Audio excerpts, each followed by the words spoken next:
Thank you for purchasing a Masterlock biometric padlock. This video will walk you through how to replace the battery. When the battery is low, the padlock will light up yellow, indicating it is time for replacement.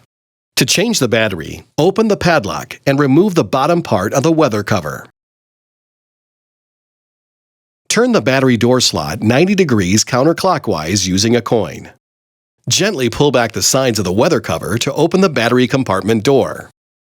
Remove the old battery and install a new CR2 battery with the positive plus side facing right.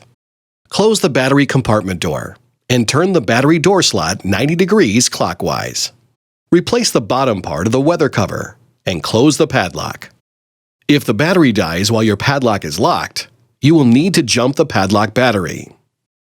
To jump the battery, hold a 9-volt battery to the contacts on the bottom of the padlock. While holding the battery in place, unlock the padlock using your combination or primary fingerprint. When unlocked, open the battery door and install a new CR2 battery.